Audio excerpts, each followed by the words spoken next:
Like, I love a wine tour. Like, me and wine tours go together. Like, a house on fire. I was going to say, like, cheese on crackers, which we ate a lot of that as well. And so I was starting to get into the vibes. Like, I was listening to music. I also drove through Bunbury, which is where I used to live and where I started my part of my radio career in breakfast radio.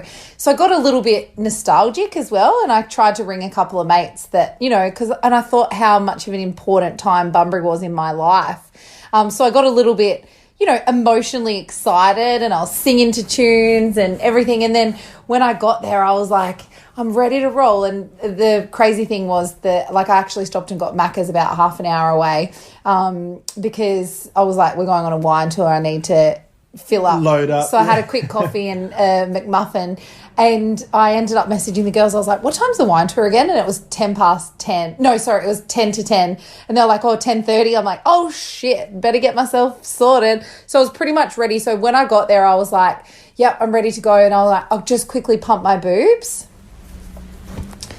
And then I realised I left a part of my fucking breast pump here in Perth. This is Heidi 101. Oh. This is the perfect scenario with Heidi. And I thought, oh, my God, I've actually sabotaged my day. Also, what do I do? Like, my poor little baby, all I kept thinking was, I'm not ready to give up breastfeeding. I'm like, I'm not ready to give it up yet. And I started to panic, and then I was like, no, I can do this. This has happened back in the olden days. They didn't have breast pumps. So I rang to a couple of chemists and stuff like that first, and then there was nothing. And then I was like, oh, fuck.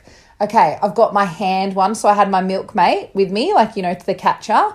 And then also I found out my friend who I went with, she used to be a midwife. Perfect. So she was Good like, with the hand. she's like, I'll show you what to do. And I was like, okay, so I'm not gonna stress too much. But then I was like, fuck this. Why don't I use my Instagram and see if anyone around has a breast pump? And so I ended up putting up a little video, and halfway through the day, a girl called Bonnie, who, this is the power of the sisterhood and the internet, messaged me. She was 10 minutes away from where we were and said, yeah, you can borrow my breast pump, And I said, would it be weird if we just came and had a wine with you and I'll pump my boobs there, and then, you don't, if you still need it. And she's like, no, I don't need it. So I said, I just literally need one part on it, and I'll take the second one as a backup. And so anyway, we stopped after the wine tour at her house, and I met her and little Olive and we gave her a bowl of wine, and then she let me have her breast pump, and then I dropped it off on Sunday morning, which was awesome. And I actually sat outside her house, and I was like, Bonnie, I think I'm out the front of your house. I said, but I don't remember it being this colour yesterday. I said, I thought your house was cream. It's actually blue.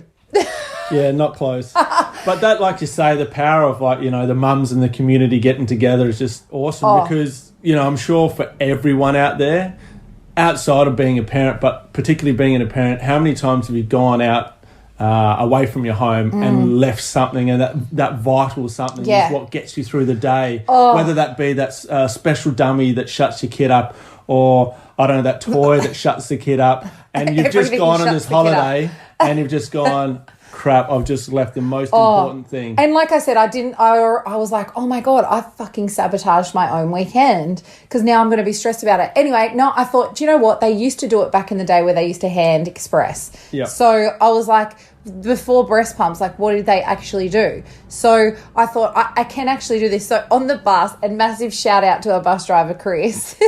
He was loving it. I sat in the day, like in between each winery, and I hand expressed my boobs in between each thing. But this is why I say mum's gone wild, because I was having shots of my breast milk in the back of the van. Jesus. Recycling the alcohol that you're drinking. And Steph's like, one of my girlfriends, why do you keep doing that? She's like, why do you keep drinking that? You're putting the breast milk back into your boobs. I'm like, no, I'm not, mate. Oh, are you? Well, I'm sure there's parts of it, but it's not going straight in and then coming straight out. What you could add is like a bit of Kahlua or Bailey's or something. I know, and I think the girls may have even shot my breast milk. It actually tasted really good. And probably because it had wine in it. I felt like it was hydrating me as well. All the nutrients that Mep gets. Yeah, it was so funny. And I even kept it on ice, like in the with the waters. Like, what's it, breast milk on the rocks? Yeah. Oh, but it was what I didn't miss Memphis in the daytime, and I go to feel guilty about that later, like the next day. Sure, because that's what your brain does sometimes. It tries to turn it give you the mum guilts and stuff. I definitely was ready to come home the next morning. That was because you're hungover. And anytime you're hungover, you just want to be home. But I also was really ready to see him, and I missed you. And you kept saying, "Oh, just go for 2 nights. Just go for 2 nights." But if I went for 2 nights, I think I would have been. I don't know. It would have been harder.